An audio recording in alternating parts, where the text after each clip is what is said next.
kelanjutan daripada kegiatan di perjalanan berbelanja ini.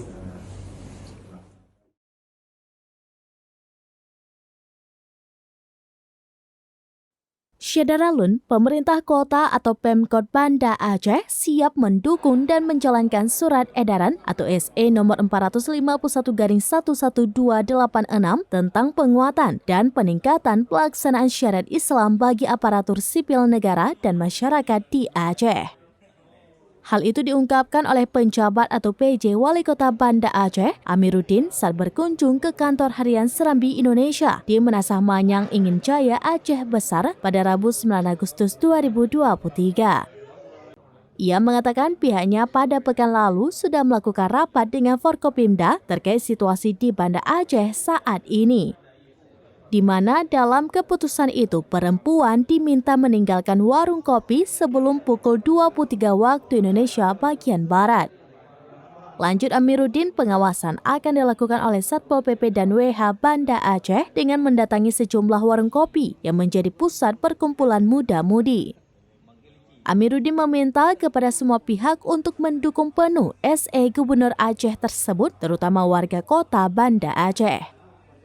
Hal itu untuk mengawal kembali syariat Islam yang selama ini terkesan sudah longgar. Selain mencegah pelanggaran syariat Islam, kata dia, juga mencegah terjadinya tindak pidana atau gangguan keamanan masyarakat.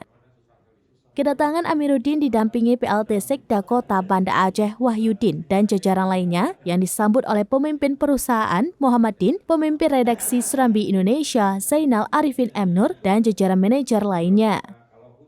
Dalam kesempatan itu, ia memaparkan program prioritas kerja sebagai PJ Wali Kota Banda Aceh setahun ke depan. Salah satunya terkait tata ruang kota yang harus dilakukan penataan kembali. Amiruddin mengatakan merelokasi pedagang bukan untuk menghentikan kegiatan usaha, melainkan menumbuhkan ekonomi masyarakat serta menyediakan tempat yang layak untuk mereka berjualan. Selain itu, ia juga akan melakukan optimalisasi penerimaan pajak daerah yang selama ini dinilai belum optimal. Padahal potensi pajak yang bersumber dari daerah ini cukup besar. Terkait dengan utang piutang, kata Amiruddin, Pemko Banda Aceh akan menyelesaikan hak dan kewajiban dengan pihak ketiga pada Agustus 2023.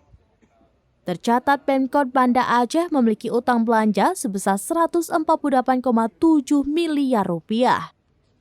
Utang tersebut terdiri dari utang belanja tahun 2020 hingga 2021 sebesar 4,8 miliar rupiah, utang belanja tahun 2022 sebesar 105 miliar rupiah, dan utang earmark dengan nilai 38,8 miliar rupiah.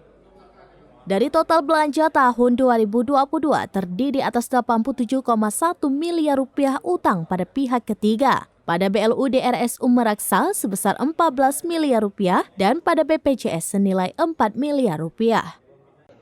Utang kepada pihak ketiga sebesar 87 miliar rupiah sudah dibayar melalui perwal tahap 1 sebesar 29 miliar rupiah dan tersisa 58 miliar rupiah. Melalui peraturan wali kota tentang pelunasan utang pihak ketiga yang di MOU dengan DPRK Banda Aceh pekan lalu, utang 58 miliar rupiah dengan pihak ketiga akan dituntaskan pembayarannya dengan perwal tahap kedua di Agustus ini. Begitu juga utang BLU DRSU Meraksa tuntas dibayarkan, sehingga dari jumlah 105 miliar rupiah utang itu tinggal sekitar 4 miliar lagi. Sehingga Pemko memiliki utang tersisa 18,6 miliar rupiah yang rincinya utang 2020 hingga 2021 sebesar 4,8 miliar rupiah, utang 2022 senilai 4,1 miliar rupiah, dan earmark sebesar 9,7 miliar rupiah. Mereka minta ganti rugi, padahal udah minta cari rezeki gratis, minta ganti rugi. Itu ya. Terus yang kedua. Dari Banda Aceh, Henry, Seraminus.com. Terus kalau hujan itu beliau di dalam toko masuk di tempat ruang